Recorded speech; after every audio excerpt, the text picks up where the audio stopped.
Hey, it's Gino here from Real Everyday English. Join me in this week's video while I describe and teach you some phrasal verbs using the word walk. Let's go!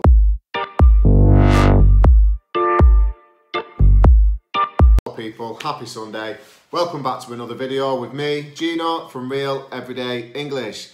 I'm actually going to go out for a walk while I teach you some of this vocabulary today, but in total there's going to be 10 to 12 examples of phrasal verbs that describe actual physical movement. So, i.e. the movement of me or you or someone else from something, on something, into something, whatever it is. But all of these phrasal verbs describe physical movement. Some of them do have dual meanings, but we'll tackle that in another video. For now, let's do this. Okay, so example number one this week is going to be walk into. And walk into means to enter a place by means of walking. So to give you an example, I am now currently in my kitchen, as you can see, but I need to walk to the living room. And to describe the change of place, I would say I walked into the living room. So, for example, I am now walking into the living room. Yeah, you can use the word walk into in many different situations. I walked into the shop. He walked into the school. She walked into the room. Move on, there is another phrase which is very, very similar. And this phrase is to walk in. So drop the to is simply to walk in. And to describe the difference between these two phrases is quite complicated. But the main reason that I can think of that we don't use into and we use in instead is when it's obvious which place we are talking about. So for example, I'm going to walk into the living room in a minute. So you already know that I'm going to walk into the living room. So as I continue to talk, as I walk in, I continue to talk to you.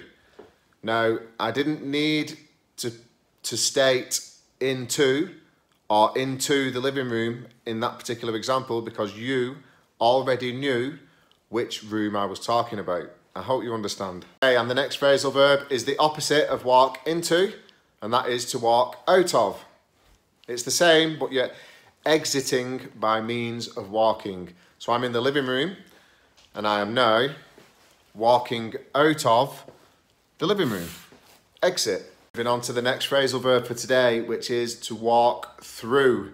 And to walk through means to enter one side and exit the other side by means of walking. So for example, you can walk through a tunnel. So you enter one side of the tunnel and you come out of the other. I walk through the tunnel. You can walk through a town. So if you enter one side of the town and exit the other side of the town, you walk through the town. But to give you an example, we can use this phrase with a door as well. So you can see behind me, there's the door, the kitchen door. It leads to the back garden. I'm going to walk through the door. Here we go. I walked through the door. Okay, so the next two I'm going to teach you, these are the last two that I'm actually going to teach you inside of the house. So you can see behind me are the stairs. So there's two phrasal verbs that we use in conjunction with things that go up and things that go down. And they are, funnily enough, walk up and walk down. So to walk up means to climb something by means of walking. So I am walking up the stairs. I'm climbing the stairs, I'm walking up. And the opposite of that is to walk down. So you can see I'm at the top of the stairs and the stairs are behind me going down. So I'm going to walk down the stairs. Walk up, walk down. One thing I need to tell you about this though is that we actually use the phrase walk up and walk down in a different way here in England.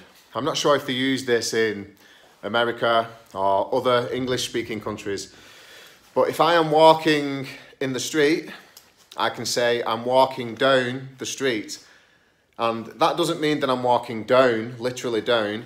It just means I'm walking in the street. I'm walking in the street. So I'm walking down the street.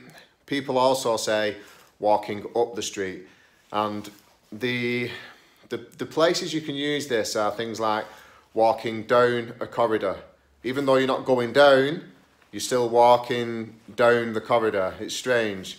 Walk down the street, walk down the corridor, walk down the river.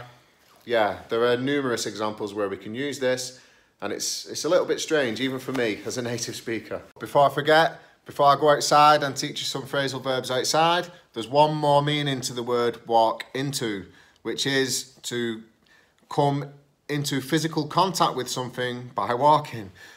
Example, I'm walking along and I walk into the door.